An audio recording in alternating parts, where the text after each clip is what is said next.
My name is Kat, this is Kitty Cat Thing, and today I want to talk about Shakespeare. English teachers, you're teaching Shakespeare all wrong. Let's fix that. Let's show your students that if you take a minute to understand it, Shakespeare can be not only interesting, but funny, terrifying, and insightful. Every English class I have ever been in teaches Shakespeare the same way, like a book. This is where you're making your biggest mistake. The works of William Shakespeare, excluding the sonnets, are plays. They're performance art, and that means, you guessed it, they are meant to be seen, not just read. You wouldn't just read the screenplay to a movie instead of watching it, would you? Well, the same goes for a play. Much of the meaning, humor, suspense, and story are lost when it isn't performed. So instead of just forcing your students who have no interest in acting to read the play to each other, show them how it's done. There are so many well-performed, entertaining, star-studded, and free Shakespeare performances online.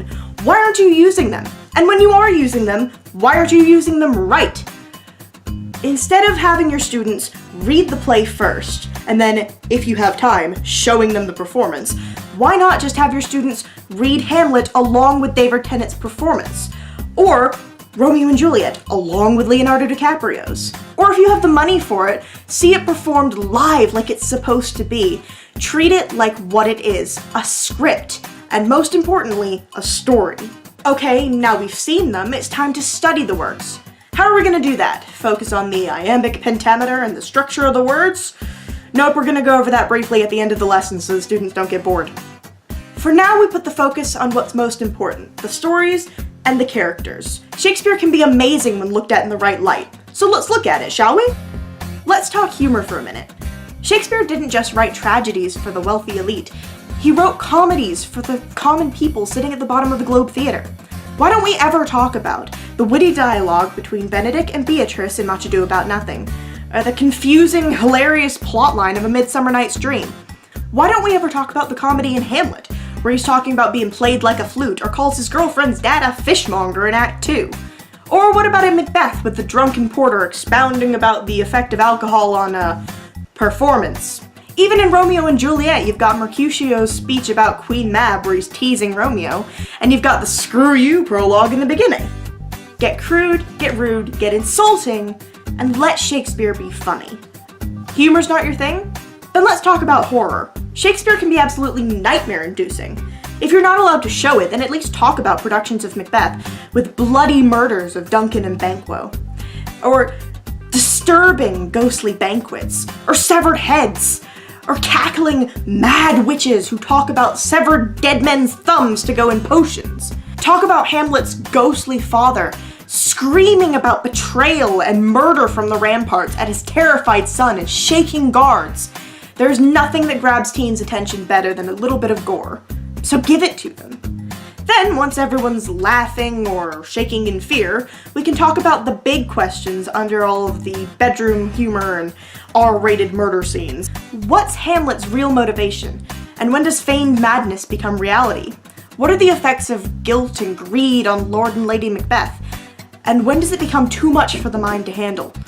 Why does no one listen to Friar Lawrence when he warns about the dangers of falling in lust and letting it control your actions? There are so many deep, intense, emotional questions that you can pose about Shakespeare. Now that we've covered themes, you can talk about iambic pentameter, and how Shakespeare not only mastered it, but learned to subvert it and twist it to his characters' and stories' needs. You can talk about how everything was exaggerated for the stage, and how nobody actually talked like this. And now you're done with grammar. To close everything off, let's correct the second biggest mistake that most English teachers make when they talk about Shakespeare. Let's relate Shakespeare back to modern life properly. Let's talk retelling. Take, for instance, the fact that most modern teen romance series or books like Warm Bodies or High School Musical are retellings of Romeo and Juliet that take the original story and fix the issues with the romance, instead make it a proper love story with political commentary instead of a cautionary tale, or just give their Romeo and Juliet happy endings as they wanted in the beginning. You can talk about how Hamlet influenced Disney's The Lion King, and how they Disneyfied the story to drop a lot of the original essential themes, but still keep influences from the plotline.